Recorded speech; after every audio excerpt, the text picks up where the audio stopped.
Hello, chickens. This is the fabulous Adam Richard, and I have a theory.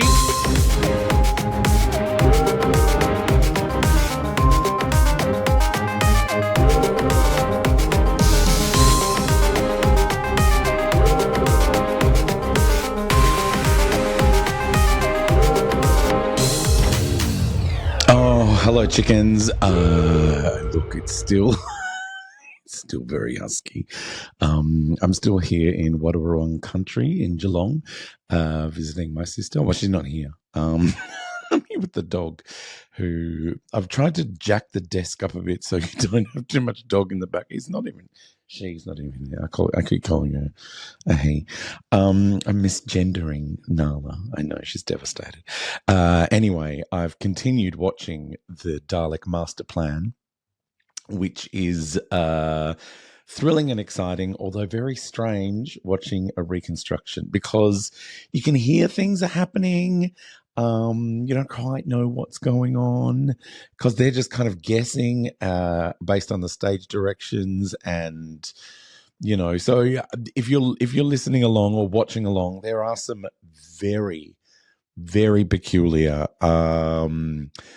what do you call them? AI generated reconstructions where nobody looks like anyone they're supposed to be. Like, you see a little bit of footage because there are some deleted scenes from this. I think the Australian censors might have even held on to the scene of Katrina reaching out and pressing the button that tragically ends her life. It is really full on, that scene, because, she's essentially a new companion. And here in episode 4, she's gone. So she joined at the end of the previous story, The Mythmakers, which was set in ancient Greece, ancient Troy. And so, of course, she doesn't know everything. She thinks the Doctor is a god, and she calls the TARDIS a temple. So she's very naive in those ways, but she seems to be picking up things pretty quickly, explaining them to herself. But yeah, it is such a moment when old mate Beardy, stuck on Beard, is demanding that they take him somewhere. So they're taking him to Kemble, which is where they just came from, which is where Marvick Chen has started his, taking over of the entire universe, I'm guessing, because there's a whole bunch of galaxies. I do like there's a whole bunch of machinations in this episode where you've got Marvick Chen saying, we can get rid of Traitors.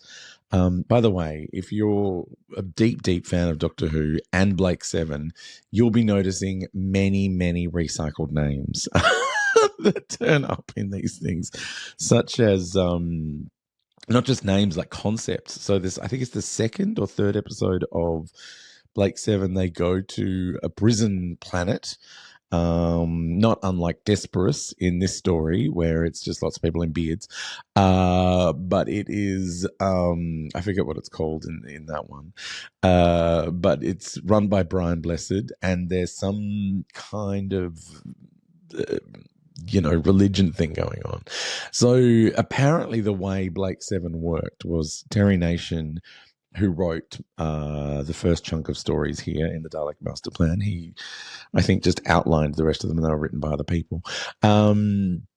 But for Blake Seven, apparently he just came up with a bunch of things that happened in a bunch of episodes and did very little actual script writing. It was just like, and then this happens, and then this happens, and then someone sorted out.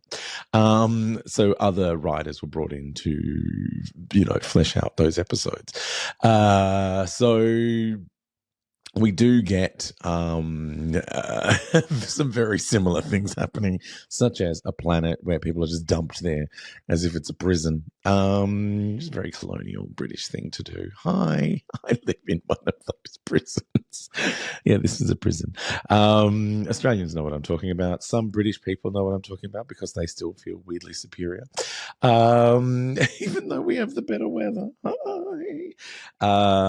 Listen to me trying to make like high sounds. I tried to make my old voice come back then, and it was not cooperating.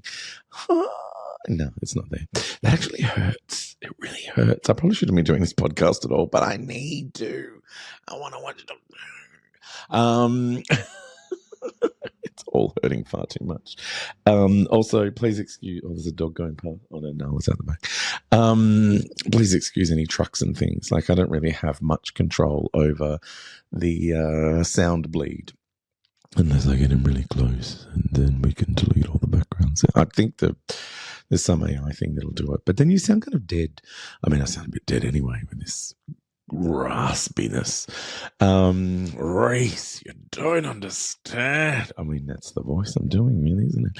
Not that I'm doing a voice. This is my voice at the moment. It is stretched thin, like it's been spread over too much bread. Oh no, that's Bilbo. Lord of the Rings. Anyway, so the scene where the prisoner, the beardy prisoner, basically he's just trapped in there with Katrina, and she's screaming and yelling, or Katerina, or however they're saying her name, Katrina. And it's very distressing. And there's a whole big setup saying, we'll flush you out the airlock. And it's like, oh, that'll kill Katrina as well, which is a big stressful moment. And did she hear that, or is she like, is the intercom turned off at that point? Anyway, she obviously must know what she's doing.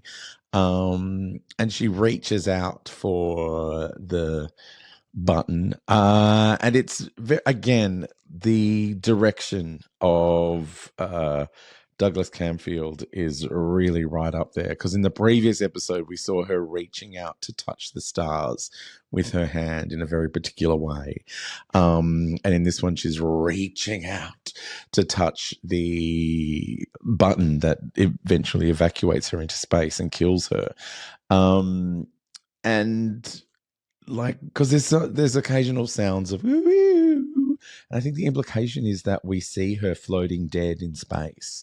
I don't like it. That sounds too horrible, but you know, I don't know what else to interpret that sound as, unless it's just the Doctor and Stephen looking sad, but they kind of make all the sad noises. They speak them aloud. So that's really devastating. Then there's, mention of the most efficient space agent, whatever they're called. Space security agent. I love that everything's kind of space. Everything's like, that was a big thing in Blake 7 as well, that Terry Nation is well responsible for, is space psychologists and space surgeons and space everything.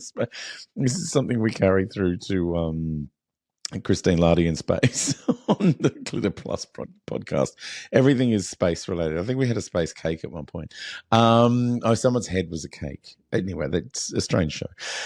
So yeah, we hear about Kingdom, this terrifying big, agent, the best agent ever, who always follows the rules, and they keep referring to this agent as Kingdom without actually giving them a gender, so that when Jean Marsh turns up as Sarah Kingdom, it's like, oh, it's a lady and she's fierce.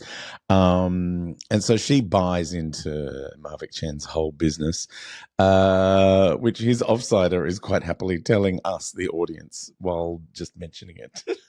I kind of love that. Like, hi.